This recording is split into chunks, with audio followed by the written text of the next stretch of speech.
Hello YouTube, Brandon from Zoid Industries here, and today we are counting down the top 10 best aerial Zoids. In order for a Zoid to qualify for this list, it has to first be designed to function or fight in the air. Second, it must be an officially designed Zoid, as in it has come straight from the anime or manga, even the battle story, not some fan's head. Now that that's out of the way, let us begin. Number 10, the Glittler. The reason this Zoid takes our number 10 spot is because, while according to the battle story, it is one of the first flying Zoids produced, armed solely with a single Gatling beam cannon, which was effective in its own time. The only reason this antiquity Zoid is not higher on our list is because it has yet to make an anime or manga appearance, let alone a video game one, leaving us with no visual demonstration of its combat abilities. Aside from the UK Zoids comic, that is. Is now for an excerpt from the battle story. The Glittler is an ancient Zoid, first deployed in about ZAC 1930 by the Hellenic Republic. One of the first Zoids, the Zoid was considered to be an incredible technological development at the time, and was a revolution in warfare on Z.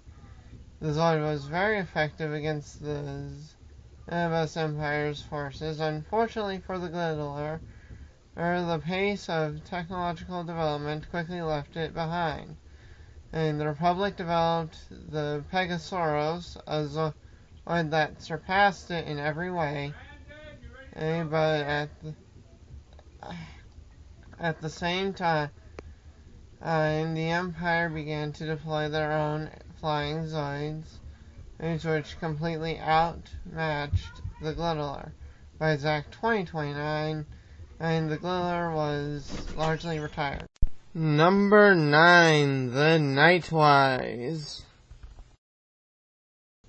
Taking our number 9 spot is the Nightwise, which, like our number 10 pick, has had little on-screen use outside of the Zoids Fusers anime. Number 8, the Hammerhead.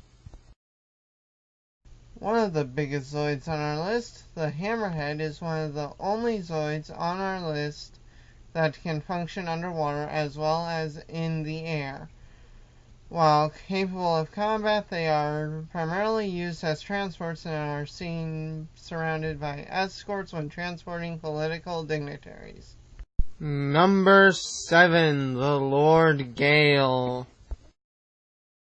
The other big contender on our list, this Zoid has several factors that have earned it a spot on our list. First is the fact that it is based on a gargoyle. Second is that this can control specific unmanned Zoids. And third, it sports some wicked melee weapons. Number 6, the Terrace. A scaled-down version of an older Republic Zoid design, using Magneser wings for airborne propulsion, it is one of the easiest Zoids to learn and operate. Weapon loadout is mostly missiles, both air-to-air and air-to-ground. And when those are depleted, it still has a single small cannon for defense, making it vulnerable in longer engagements. While its speed and agility are somewhat lacking when compared to most other airborne Zoids, it however has some ground capability. Now an excerpt from the battle story. The Terrace first appeared in the early ZAC 2030s, created to replace the older Glittler and Pegasaurus, an early product of human technology on Z. The Zoid is considered quite advanced for its time, but was quickly rendered obsolete by the rapid advancement of Zoid technology. Compared to the Xenobos Empire's Singer and Storch, the Zoid was often at a disadvantage. As a result, the Zoid was largely relegated to ground support duties and was replaced by the Rhinos in the ZAC 2040s. Number 5. The Sinker. A fast-moving Zoid that is also able to run naval operations as well as aerial. Not heavily armed, they tend to be deployed en masse. Used primarily in stealth operations, their primary propulsion systems are rocket boosters. Number 4. The Zabit. Small and compact, this Zoid is almost exactly like the bats it's based on. Quite small and nimble, yet not the fastest. Its agility makes it rather hard to hit. Its weaponry give it a fair punch. Main weapon is a self-guided homing torpedo that can be used to attack ground and sea targets. Despite these armaments, its frail and easy to destroy frame are why it takes the number 4 spot, even when you factor in the fact that it has an unmanned drone version. Number 3. The Storm Sorter. One of my favorites in terms of aerial Zoids is our number 3 pick, the Storm Sorter, featuring swords on their wings and top, as well as 2 double-barreled pulse laser guns and 4 sword missiles, though the reason it's one of my favorites is the semi-cheesy lines from Chaotix Infantry where Viola and Roscoe are saving the main protagonist, Shebs, and as they arrive on the scene they say, and I'm quoting Roscoe, "Oh, we shall win, for we are destined by the heavens. The evil ambitions of Prozin will be thwarted, for I am the Baron of Wings, Alabarone, and now Viola, and I am the Storm Sorter." Number 2. The Rhinos. Taking the number 2 spot is the Rhinos, designed to replace the terrorists and to counter a Imperial Zoid and clear paths for ground forces. Unlike its older counterparts, it uses pure aerodynamics to stay in the air, yet its top speed makes it a very difficult Zoid to pilot and very unforgiving to the inexperienced. Number 1. The Riddler.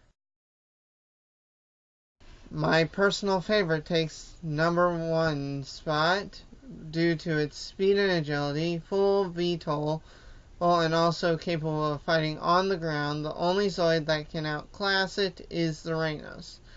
A main drawback of the design is the lack of ranged weaponry, and most pilots tend to modify their Zoid with booster cannons and other salvaged mid to long range weapons to overcome this. Now for an excerpt from the battle story.